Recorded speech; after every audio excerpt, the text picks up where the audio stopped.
वबरकातुहू।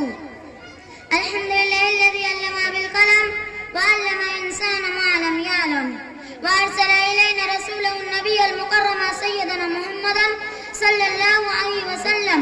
अम्मा बाद, क़ाल अन-नबी सल्लल्लाहु अलैहि वसल्लम, तलबुल इल्मी फरीज़तुन अला कुल्लि मुस्लिम। आदरणीय सभापति महोदय, मुख्य अतिथिगण, शिक्षक एवं शिक्षिका गण एवं मेरे प्यारे सहेलियों, आज के इस वार्षिक प्रोग्राम में मेरे चर्चा का विषय है समाज में स्त्रियों के लिए शिक्षा का महत्व। मेरी प्यारी बहनों, इस्लाम में शिक्षा प्राप्त करने पर विशेष बल दिया है। यही कारण है कि जब मोहम्मद सल्लल्लाहु अलैहि वसल्लम संदेश वाहक बनाए गए थे तो उन पर सर्वप्रथम जो संदेश आया उसमें पढ़ने का आदेश दिया गया।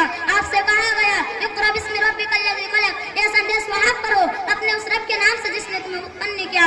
इस आयत से यह स्पष्ट होता है कि इस्लाम में शिक्षा कितना गंभीर है एवं इस्लाम में शिक्षा कितना महत्व है। यही कारण है कि संसार के अंतिम दूत मोहम्मद सल्लल्लाहु अलैहि वसल्लम ने नारी एवं पुरुष को समान रूप में शिक्षा का आदेश देते हुए कहा, तलबुल इल्मी फरीज़तुन अला कुल्लि मुस्लिम, अर्थ शिक्षा ग्रहण करना प्रत्येक मुसलमान पर अनिवार्य है। इस आदेश के अनुसार अल्लाह के संदेश मोहम्मद सल्लल्लाहु अलैहि वसल्लम ने नारी एवं पुरुषों के साथ महिलाओं को भी शिक्षा प्राप्त करने का अनिवार्य कर दिया। मेरी प्यारी सहेलियों, इस्लाम में शिक्षा का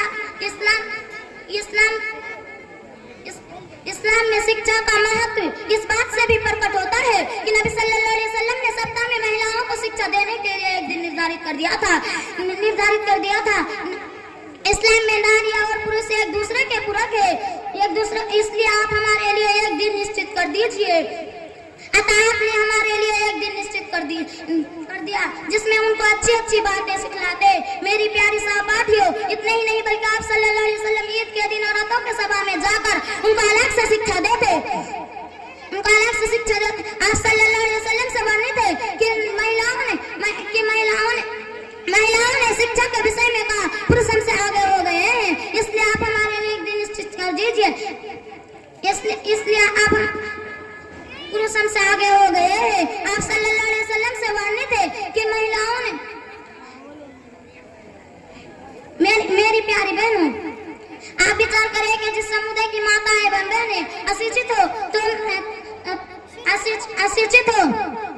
तो उसकी गोद में पलने वाली पीढ़ी का भविष्य क्या होगा।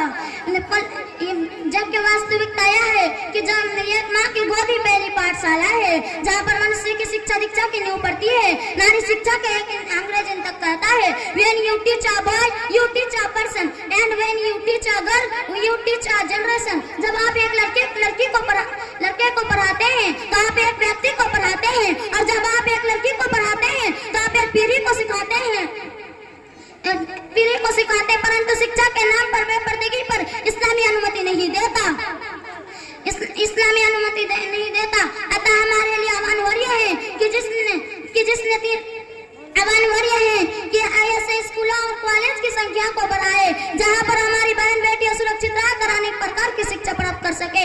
अंत में ईश्वर से प्रार्थना है कि समाज से इस्लामी नियमानुसार करने की कृपया करें। अस्सलामु अलैकुम व रहमतुल्लाहि व बरकातुहू।